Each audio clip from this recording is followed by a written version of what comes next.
രാഹുൽ മാങ്കൂട്ടത്തിലിനെതിരെ പരാതി നൽകിയ അതിജീവിതയെ അപമാനിച്ച് ആർ ശ്രീലേഖ. ഇത്രയും നാൾ യുവതി എന്തുകൊണ്ട് രാഹുൽ മാങ്കൂട്ടത്തിനെതിരെ പരാതി നൽകിയില്ലെന്നാണ് ശ്രീലേഖ പറയുന്നത്. പ്രസ്താവന വിവാദമായതോടെ ഫേസ്ബുക്ക് പോസ്റ്റ് തിരുത്തി ശ്രീലേഖ മലക്കം മറിയുകയാണ്.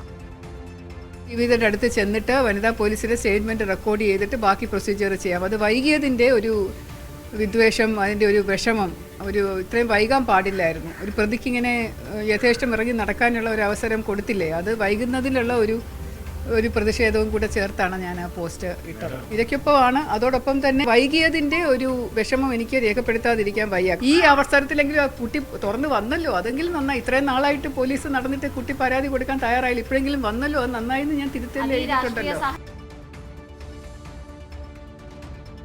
നൃപനുണ്ട് വാർത്തയുടെ വിശദാംശങ്ങളുമായി. നൃപൻ, ഈ ശ്രീലേഖയെ സംബന്ധിച്ചിടത്തോളം ഇതോ ആദ്യത്തെ സംഭവമല്ല ഇത്തരത്തിൽ സ്ത്രീ വിരുദ്ധ പരാമർശങ്ങൾ നടത്തുന്നത്. നേരത്തെ നടിയെ ആക്രമിച്ച കേസിലും അതിജീവിതയെ അപമാനിച്ചുകൊണ്ട് രംഗത്ത് വരുന്ന ഒരു സാഹചര്യമൊക്കെ ഉണ്ടായിരുന്നു. ഇപ്പോഴിതാ നോക്കൂ, എന്തുകൊണ്ട് യുവതി ഇത്രയും നാൾ പരാതിപ്പെട്ടില്ല എന്നാണ് ശ്രീലേഖ ചോദിക്കുന്നത്. ശ്രീലേഖ എന്ന് പറയുമ്പോൾ IPS ഉദ്യോഗസ്ഥയായിരുന്നു, ഇപ്പോൾ മത്സരിക്കുന്ന ഒരു സ്ഥാനാർത്ഥിയാണ്, ഒരു സ്ത്രീയാണ് എല്ലാറ്റിനും ഉപരി. അപ്പോൾ ഒരു സ്ത്രീക്ക് ഉണ്ടാകുന്ന ഒരു മാനസിക സമ്മർദ്ദവും ഈ ഭീഷണി ഉണ്ട് എന്ന അതിജീവിത പലയാവർത്തി പറയുന്ന ഒരു സാഹചര്യമൊക്കെ ഉണ്ട്. ഇതൊക്കെ കണക്കിലെടുക്കേണ്ടതല്ലേ ഈ സ്ത്രീവിരുദ്ധ പരാമർശം നടത്തുന്നതിന് മുൻപ്?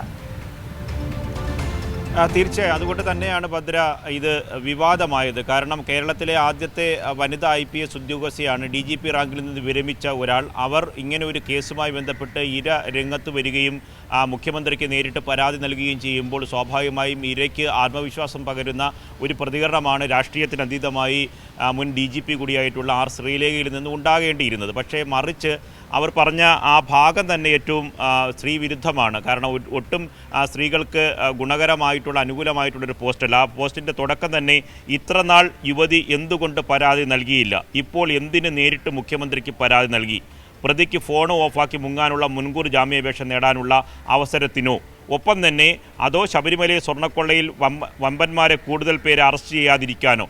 അപ്പോൾ ഇതിനകത്ത് രാഷ്ട്രീയം കാണുന്നത് ആരാണ് എന്ന കാര്യം അവസാനത്തെ ഒരു വരിയിലുണ്ട്. കാരണം ഒരു വിവാദം BJPയും കോൺഗ്രസും ഉയർത്തിക്കൊണ്ടുവന്നു. ആ ഘട്ടത്തിൽ എന്തുകൊണ്ട് ഈ വനിത, ഈ ഇര പരാതിയുമായി വന്നു എന്ന രാഷ്ട്രീയ മുതലെടുപ്പിനുള്ള അവസരത്തെ ഇല്ലാതാക്കിയെന്ന വിദ്വേഷം കൂടി, ദേഷ്യം കൂടി അവർ മുന്നോട്ട് വയ്ക്കുന്നുണ്ട്. നമ്മുടെ ശ്രീലേഖയുടെ പ്രതികരണം നമ്മൾ തന്നെ പോയി തേടി. ആ പ്രതികരണത്തിൻ്റെ തുടക്കത്തിൽ അവർക്ക് സാധൂകരിക്കാനുള്ള ചില ശ്രമങ്ങൾ അവർ നടത്തുന്നുണ്ട്. അത് നമുക്ക് അടുത്ത ബുള്ളറ്റിനിൽ അതിൻ്റെ തുടക്ക ഭാഗത്തെ പ്രേക്ഷകർക്ക് പങ്കുവയ്ക്കാൻ കഴിയും. ഞാൻ തിരക്കിനിടയിൽ പെട്ടെന്നാണ് പത്രം വായിച്ചപ്പോൾ ഈ വാർത്ത കണ്ടത്. ഇന്നലെ തന്നെ വന്ന വാർത്തയാണ്.